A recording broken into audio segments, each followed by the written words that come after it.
Welcome back to this program where we help you to start your own business or organization and impact your community. Now, when this episode started, you had an idea that you wanted to build on and implement, or you saw a need in your community and you were seeking to resolve that need. Okay, so in the beginning, we talked about putting it in a problem statement where you gave a description of the problem supported by accurate data and what would happen if that problem was not solved. Then later you gave the goal, the objectives and activities for the implementation of your project. And today we are going to look at the evaluation plan for your project. Coming after the break, I'm Pedrito.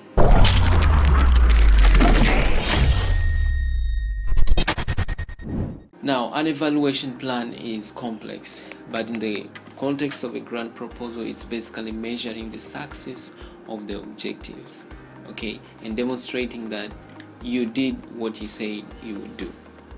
Now, evaluation plan helps to determine whether the funds were used appropriately in accomplishing the proposal objectives. It also helps in project cost-benefit assessment and a positive public relations when funders promote the benefits they have derived from some of the funded projects.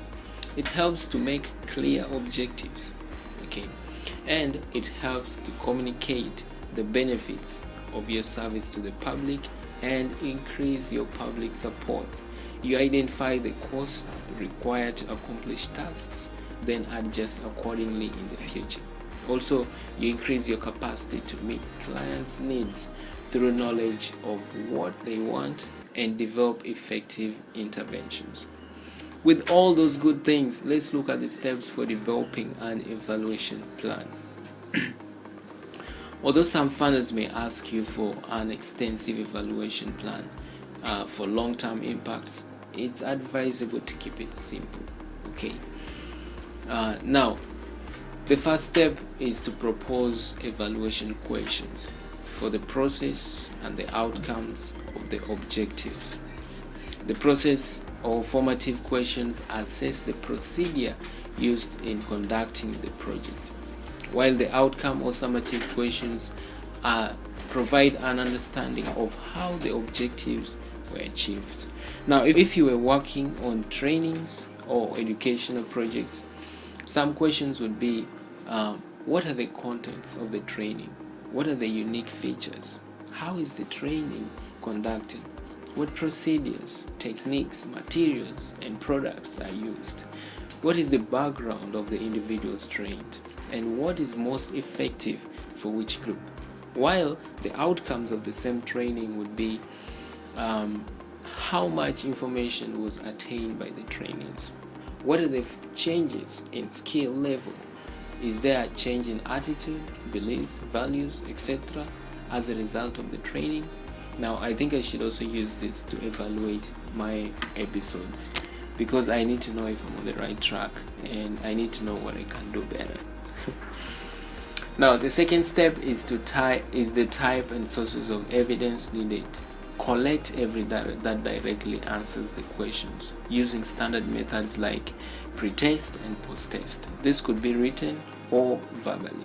Now, examples include number of clients served, materials distributed, client satisfaction, etc. Now, sources of data include business records, progress reports, audio and video recordings, interviews, and so on.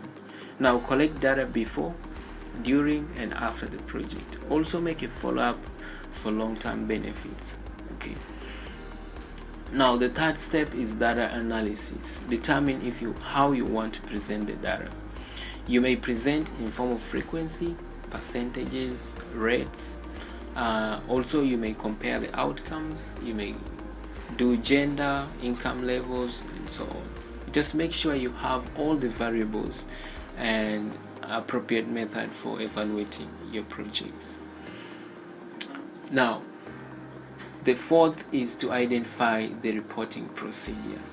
Okay, determine if it's quarterly or twice a year and at the end of the project. Now, to write an evaluation, you need to choose either narrative description, which is a brief outline, or the scope of work format, but we're going to talk about both.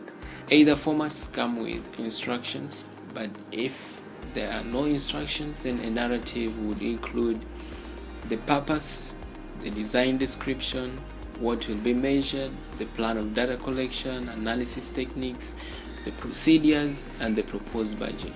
Now, the scope of work format usually comes as a form that you just fill in, and it includes the objectives, the activities, the plans for measuring, the outcomes, and so on. Now, remember, if you discover any additional benefits of the project during evaluation, then present those benefits when asking for additional funds in the future.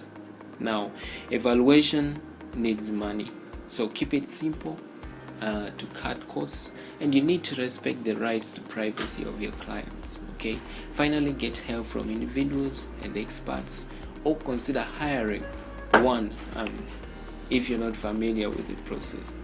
Friends, that's all we have for today, and for Reviewta, I'm Pedrito, and thanks for watching. Bye bye.